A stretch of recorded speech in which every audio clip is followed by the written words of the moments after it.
අතින්ද ඔයාගේ අතේ විදියට ආවිෂ රේඛාව හොඳයි. ගොඩක් අය ජීවත් වෙන තියෙන ජීවන රේඛාව කැල්ල කිසිම දෙයක් නැහැ. ඒ තරම්ම හොඳයි. ධන රේඛාව මෙතන තියෙනවා කියන්නේ හොඳයි. රේඛා ගොඩාක් වැඩි. අනුන්ගේ කරදර අනුන්ගේ ප්‍රශ්න අහක තිරදව එනවා. පොඩි දෙයක් වුණත් ඔයා ගොඩාක් හිතනවා. වැඩි හිතන්න කරන්න කිසි දෙයක් එපා. ඉදිරියට ලෝභ වෙනවා. ඒ ලෝභ වෙන එක නම් හොඳයි. ඒ වගේම පිටරට යන්න වාසනාවක් ලැබීමක් තියෙනවා. අනිවාර්යයෙන්ම ඔයා රට යනවා. රට යන්න වාසනාවක් ලැබීමක් තියෙනවා. අනුන්ගේ කරදර ප්‍රශ්න එනවා. පොඩි දෙයක් වුණත් ගොඩාක් ඔයා හිතනවා. හිතන්න කරන්න කිසිම දෙයක් එපා. පින්ට ගයක් දොරක් හිමි තියෙන්න ඕනේ. දැනට තියෙනවනේ. ඉන්න තැන ඉඳම තනින් හතරස් පොඩ්ඩක් ඇදයක් තියෙනවා. ප්‍රධාන කාර්යයෙන් ඇතුළට වෙන්නේ. ගේ තව හදන්න තියෙනවද? හදන්න තියෙනවා. ඒ ටිකක් පුළුවන් කරගන්න හදන්න තියෙනවා. කවදා හරි වට වාහන පවා ගන්න හිමි වාසනාව ලැබීම තියෙනවා. ගරුපල් තුනකට තමයි වාසනාව ලැබීම තියෙන්නේ. පුතේකටත් වාසනාවක් ලැබීමක් තියෙනවා. ඒ වගේම පොඩි දෙයක් වුණොත් හිතනවා. හිතන්න නැත්නම් අනුන්ගේ කුණ ගොඩක් හරි හිතන්න කරන්න වෙනවා. හැබැයි තරහ යනවා ටිකක්. කේන් තියෙනවා. ඉපදිලා තියෙන පිරිමි නැකති තරහ යන කිව්වොත් තරහ යනම තමයි. ඒ වගේම තරහ යන ගතිය වැඩි. ඒ වගේම අනාගතයේ දියුණුව ලැබීම වාසනාව තියෙන මොන ලෙඩ රෝග තිබුණත් බය වෙන්න එපා.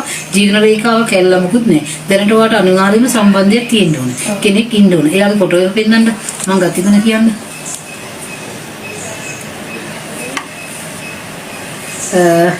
මෙයා ටිකක් සැහැල්ලුවෙන් ජීවිතය ගත කරන්නේ. සුනාමියක් ආවත් පාඩු වෙනවා. කොම්පියුටර් පැත්තට හොඳයි. ඉගෙනීම ඉහළට යන්න තිබිලා තියෙනවා. අම්මට ගොඩාක් ආදරේ. ගොඩාක් ලැබි. තේරෙනවද? ගොඩාක් ලැබි. ඔයාත් අම්මට ආදරෙන් කරුණාවෙන් ඉන්න ඕනේ. මොකද කියන්න කරන්න යන්නත් එපා. අම්මා දැන් බලන්න ගියත් දැන්වත් මොකද කියන්න බෑ. ගොඩාක් පිරිමි ළමයි වෙනස් වෙන්නේ. තමන්ගේ දෙමව්පියන් වෙනස්කම් කරපුවම තමයි පිරිමි ළමයි වෙනස් වෙන්නේ. ඒතකොට මේ පිරිමි ළමයි හදාගන්න හම්බෙන්නේ නැහැ. ඒ නිසා මෙයා හොඳයි. එහෙම නරක කෙනෙක් නෙවෙයි. 17 තලින් තියන්න පුළුවන්. වෙන සම්බන්ධ නැහැ. වෙන කෙනෙක් නැහැ. කවුරුත් නැහැ. ඒ වගේ ඔයාට සැකයි. මෙයා ඊට ගියා සැකයි. හිටගෙන ගියා සැකයි. ඉඳගෙන ගියා සැකයි. කොහෙද හරි ගියා සැකයි. මෙයා කවදාවත් ඒ වගේ දේවල් කරන කෙනෙක් නෙවෙයි. ඒ වගේම මෙයා කලාවට ලොකු. කලාව පැත්තට හොඳයි. ඒ වගේ මෙයාට රට යන්න වාසනාවක් ලැබීමක් තියෙන යන්න පුළුවන්. වාසනාව තියෙන මෙයාත් අනිවාර්යයෙන්ම කවදා හරි රට යනවා. වාසනාව ලැබීම තියෙන මෙයාට ගෙවල් දොරවල් ස්ථාන සියලුම දේ හිමි තියෙනවා. හැමදේම හිමි තියෙනවා. අනාගතේ හොඳ එකම දේ ඔයා මේ දේ කරන්න කියලා කියන්න ඕන.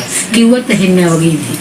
තීරණයක් කිව්වොත් ඇහෙන්නේ මෙයා ගණන් ගන්නෙත් නෑ මොකුත් නෑ ෆෝන් එක ඔබවා හිටිය කතා කරත් ඇහෙන්නේ නැහැ වගේ ඉන්නේ. නරක ළමෙක් නෙවෙයි හොඳටම හොඳයි. ඔයාට ලැබි මෙයා කියවනට කැමති නෑ. ඒත් නම වෙන මොකුත් නෑ. හොඳ ළමෙක්. අතදින්න. ඔයා අනිවාර්යෙන්ම රට යනවා. රට යන්න වාසනාව ලැබෙනවා. දරුපලත් තියෙනවා. හැමදේම ඔයාට වාසනාව ලැබීම තියෙනවා.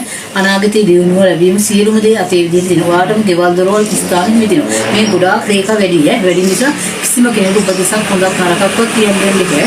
ඒ වගේම අනුන්ගේ කරදර කුණු ගොඩවල් ප්‍රශ්න එయ్యේ. කිසිම දෙයක් විසඳන්න කරන්නවත් යන්න එපා. ඔයාගේ ධන රේඛාව මෙතන තියෙනවා හොඳයි. ඔයාගේ ලක්නේ කටක ලක්නේ.